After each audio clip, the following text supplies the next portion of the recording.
You found it. Your home for the best content on your favorite team, the Fighting Tigers of LSU. Do us a favor, subscribe to the channel, leave your comments below, and be sure to smash that like button.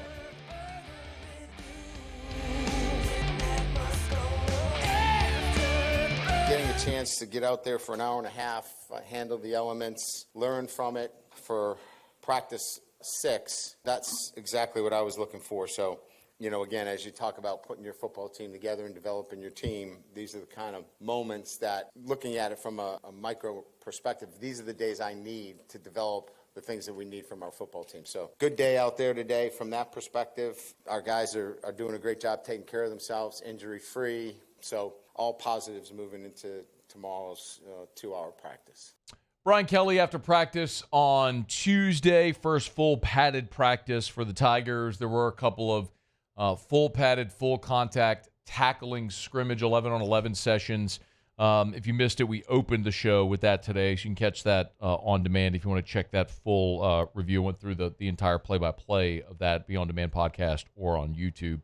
Just search AFR LSU. I wanted to kind of go through the rest of my notes from Tuesday. When we first went out there, we saw some hurry up, no huddle. Just a few of the things that were Solomon Thomas has been out there with a boot. Remember, he's got a broken bone in his foot. He's going to be out a month. Brian Kelly told us he was there in a boot riding the bike.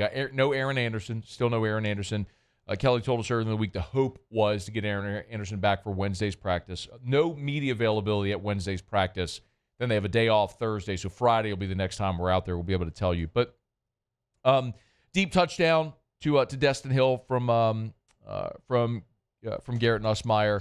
Also, a deep touchdown to Trey'Dez Green, back right corner of the end zone. Michael Van Buren missed Barry and Brown on a deep ball. That just continues to be the thing with the backup quarterbacks, is just the inaccuracy has been jarring. And they're young players. I understand that. Obviously both are just second-year players. And when Jaden Daniels showed up at LSU, remember, that was the knock on Jaden Daniels coming from Arizona State, was the accuracy or the inaccuracy. And very clearly, Joe Sloan worked that out of him, which is awesome. I mean, Jaden Daniels became one of the most accurate passers that we've ever seen. But that has been recurring at this point. Has been Van Buren and Hurley, the inaccuracy at times. Matter of fact, after practice, Kelly did talk about the two backups, Van Buren and Hurley.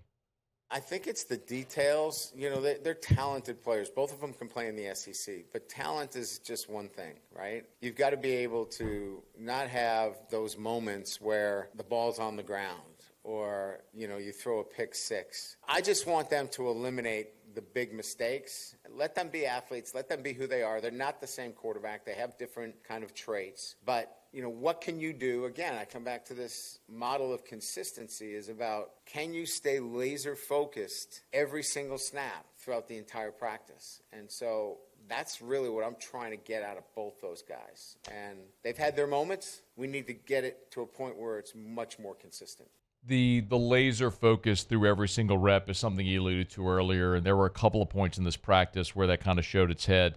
Donovan Green, the Texas A&M transfer, while they were running some individual drills, he ran a really nice out route about 15 yards, and Nuss put it right on him. He dropped it. Joe Sloan yelled across the field, "Lack of urgency is a bleeping killer." And he just lost his concentration. On that same drill, Teron Francis dropped the deep ball, hit him in the hand, just bobbled it, dropped it. I mean, that's what Brian Kelly's talking about with the young players, the lack of laser focus on every single rep. And some of that is just progress. I mean, I don't expect those guys to play a major role on this team. They did the wide receiver defensive back drill. It's a one-on-one drill. They also did that same drill in a 3-on-3 setting, 3 receivers, 3 defensive backs. A couple of the notes from the wide receiver defensive back drill. Maybe the most important thing that I've seen when they run that drill is they are picking up DJ Pickett and just throwing him into the deep end of the pool. Like, there is no zero entry and gradually wade your way into this thing.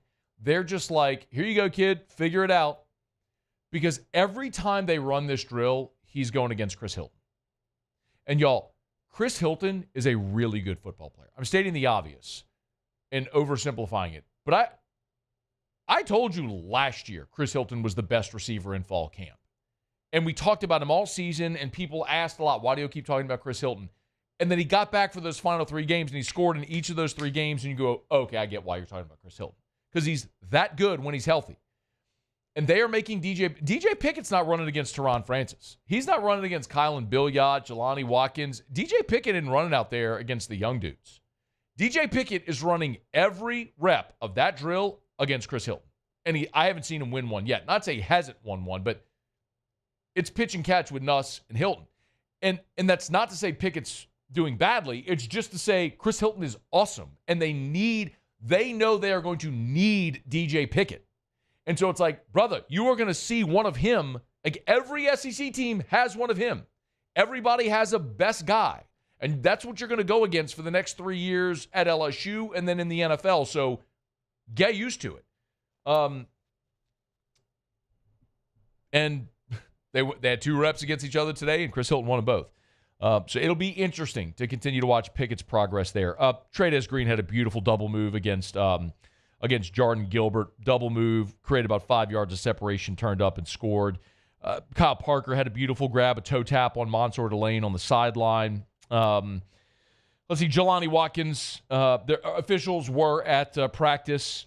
He caught a ball through pass interference. They flagged Deshaun Spears with PI, and Jelani Watkins still made the play. Berry and Brown made a beautiful play on a quick slant against Jakeem Jackson. Nick Anderson had a big win against Michael Turner. Let's see. I'm looking at my other notes here. Might be all as far as the significance from that. Oh, there was Bauer Sharp made a one-handed catch against AJ Haulcy. Haulcy and Tamarcus Cooley continue to be just really impressive at the safety spot, and everything is rotating pretty fluidly when they go 7-on-7 or 11-on-11 with who's with the ones and the twos. But I will maintain this, that I'll be fall over stunned if AJ Haulcy isn't starting whenever they play Clemson.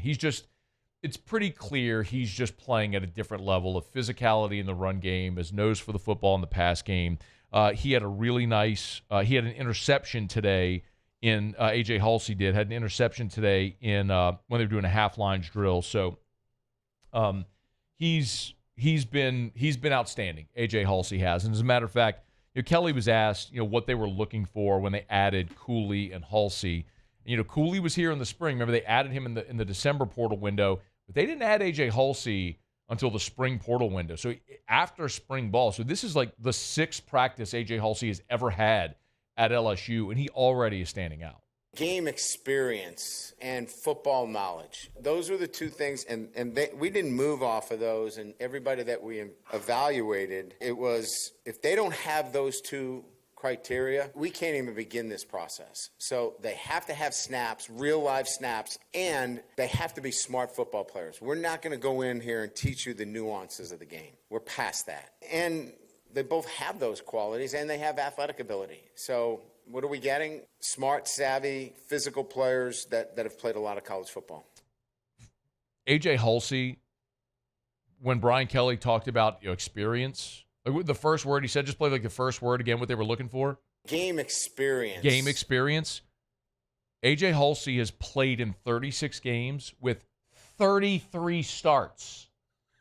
That's game experience. It's very obvious. You go, oh, yeah, 13 knows what he's doing. He's been out here for 6 days and is already better than everybody out there. One other interesting thing, we did get to watch them during a special teams portion. They were running punt block. The 3 rushers on punt block were Jaden Breaker, AJ Haulcy, and Trey'Dez Green. They had Trey'Dez lined up as the left end. And it makes sense, right? Like, hey, man, quick first step, get around the end and just extend. And you're kind of already at the football. That was pretty cool to see. I don't know if we'll see it in the game, but that was interesting to see in any event. I did watch the one-on-one pass rush drills again, and I'll reiterate, the offensive line wins plenty of these. Tyree Adams won both of his reps against Jack Pyburn, and Pyburn is awesome. When they went 11-on-11, Pyburn had a TFL and a sack.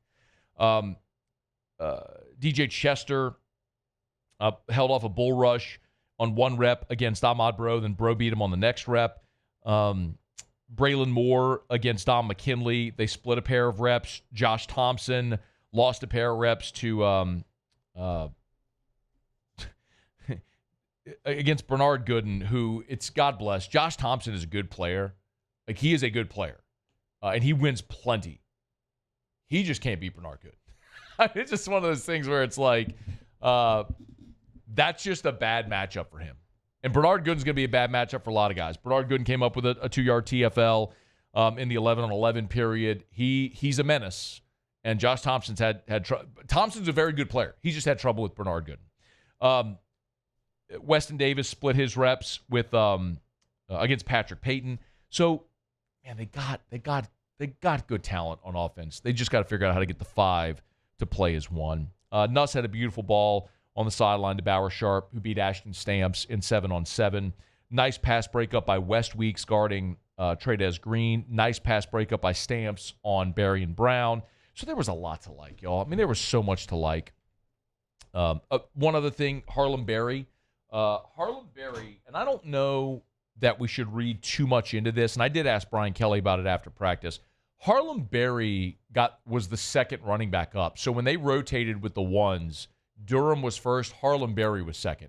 And so then Caleb Jackson and JT Lindsay went with the 2s. It's the first time we've seen that. I did ask Brian Kelly about Harlem Berry after practice. We all know his traits, right? Very smooth. He's got elite speed, catches the ball well. But there's a transition from high school to college. You know, the tackling is different. The physicality is a little bit different. So Caleb is a difficult guy. You know, he ran through a couple of outside zone plays today where the first tackler, he just kind of shedded. Harlem is getting used to that. So this is just a process for him and for us. We really like him. We think he's going to have to play for us this year. There's a bit of a transition there in terms of learning the physicality that comes with playing here. Yeah, so I don't think Berry going second is any indication of Caleb Jackson. I think they're just trying to get him up to speed in some of those valuable reps. So Tigers' 6th practice of fall camp in the books. They will practice on Wednesday, day 7. No media availability. Then they're off Thursday. They'll be back out there Friday for day 8 with media availability, and they scrimmage on Saturday, day 9. Hey, thanks so much for watching. Please leave your comments. I love to interact, and be sure to hit the red subscribe button below.